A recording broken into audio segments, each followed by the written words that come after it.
tahu jumlah rukun sholat berapa? 13. Rumusnya 5 plus 8. 5 yang qauliyah, 8 yang fi'liyah. 5 yang bacaan, 8 yang gerakan. Takbiratul ihram, baca suratul Fatihah, tasyahud, baca sholawat. Salam yang pertama termasuk qauliyah.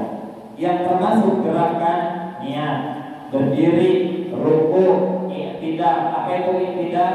Bangun atau bangkit dari ruku. Sujud pertama dan kedua. Imam Syafi'i bilang sujud pertama dan kedua. Jadi mutlak sujud itu harus 2 kali. Duduk antara 2 sujud, duduk terakhir dan terakhir adalah tertib. Jadi berdasarkan kitab yang kita pelajari selama ini, kita harus berdasar kepada ilmu pengetahuan. Kalau sujudnya cuma sekali dalam sholat fardu, maka sholatnya tidak syah. Lantas pertanyaan, kenapa sholat harus 2 sujud? Ada yang bisa jawab? Kenapa sholat harus 2 sujud?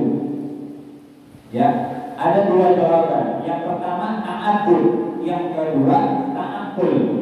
Yang pertama ta'abbud itu perintah Allah. Mau dia 1 kek, mau dia 2 kek, mau dia 3, 4, berapa kek, kemauan Allah ikutin aja. Itu namanya ta'abbud, sebagai bentuk penghambaan kita kepada Allah. Gak masuk nalar, gak masuk logika, gak bisa diterima akal. Kenapa harus 2 kali? Gak main angka, tapi yang penting dilaksanakan, ditunaikan. Itu namanya ta'abbud. Yang kedua ta'aqquli. Kalau analogi dari ulama, dulu ingat gak? Pada saat Nabi Adam masih di surga, setan disuruh bersujud kepada siapa? Nabi Adam. Berapa kali sujudnya disuruh? 1 kali. Setan disuruh sujud sama. Nah, kita disuruh sujud oleh Allah 2 kali. Nah, ini adalah bentuk penghinaan kepada setan. Kenapa kita disuruh dalam sholat bersujud 2 kali? Karena untuk menghina setan. Setan disuruh sujud sekali aja kalau manusia disuruh sujud 2 kali mau. Dan itu adalah bentuk serendah-rendahnya kita. Kepala kita yang kita muliakan selama ini, kita rendahkan di lantai. Itu esensi sholat ada di gerakan sujud. Makanya harus 2 kali. Nah, kemudian bagaimana cara untuk menghindari kok bisa sujud cuma sekali? Pak Haji dulu pernah ngajarin, karena memang kita sering diskusi. Abi, bagaimana cara membedakan antara kita sholat yang rakaat pertama, kedua, ketiga, dan keempat? Kadang kita itu kan sholat pengennya mah khusyuk, cuman ada gangguan. Entah itu gangguan setan, entah itu gangguan bocah kadang berisik, entah gangguan audio yang kurang support, Nah, jadi ada trik sebetulnya antara rakaat 1, 2, 3, dan 4 yang kita sudah pelajari juga dalam fikih sholat. Durasinya jangan sama. Rakaat pertama kan baca surat Al-Fatihah dan surat, Sunnahnya itu rakaat kedua baca Al-Fatihah dan surat yang lebih pendek dibandingkan, sehingga rakaat ketiga surat Al-Fatihah tanpa surat. Rakaat keempat juga sama. Nah, sujud juga begitu. Antara sujud pertama dengan sujud kedua jangan sampai sujud pertama kelamaan.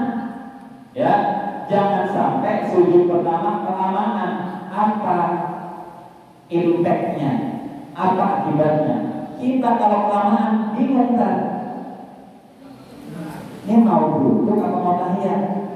Nah, itu namanya ilmu. Jadi fokusnya itu adalah pencegahan. Jangan terlalu kita asik namanya kita rame-rame itu kan jamaah. Makanya pentingnya sholat berjamaah itu bukan diri kita pribadi kita kedepankan, tapi kita harus juga memperhatikan jamaah. Kira-kira nih jamaahnya ridho apa enggak nih kalau baca surat Yasin?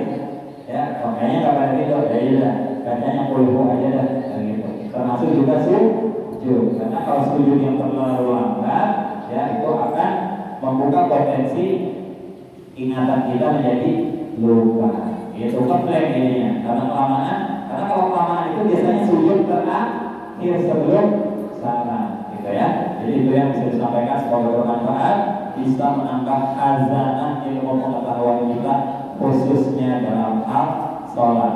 Kembali lagi, kami mengajak kepada para jamaah yang barangkali punya rezeki, ya, atau punya niat, punya rencana baik untuk berkurban, ya, dipersilakan menghubungi panitia. Alhamdulillah sejauh ini sudah dapat 1 sapi, dan sapi kedua yang patungan itu sudah ada 4, kurang 3 lagi, plus 2 kambing, ya, udah 5. Jadi 1 sapi plus 1 sapi, tapi baru 5 orang, kurang 2 jiwa, dan 2 kambing. Insya Allah jumlah ini akan terus bertambah, tapi tentunya seiring dengan ikhtiar kita. Kalau kita nggak punya rezeki buat berkurban, ada cara lain supaya kita mempunyai pahala yang sama. Ajak teman, ajak saudara, nggak tinggal di sini, suruh kurban di sini. Insya Allah pahalanya sama, begitu ya Pak? Bisa? Gitu, ya. Jadi kenapa harus berkurban di Jami Al-Mutakin? Ya insya Allah yang mau paham ilmu fikih, karena nggak semua, ya, nggak semua orang yang motong itu paham ilmu fikih, gitu. Nanti kita belajar lagi fikih tentang kurban, dan insya Allah 1 atau 2 minggu ke depan kita akan melakukan pertemuan silaturahim rapat, ya, mempersiapkan kegiatan Idul Kurban. Mohon dukungannya. Terima kasih. Assalamualaikum warahmatullahi wabarakatuh.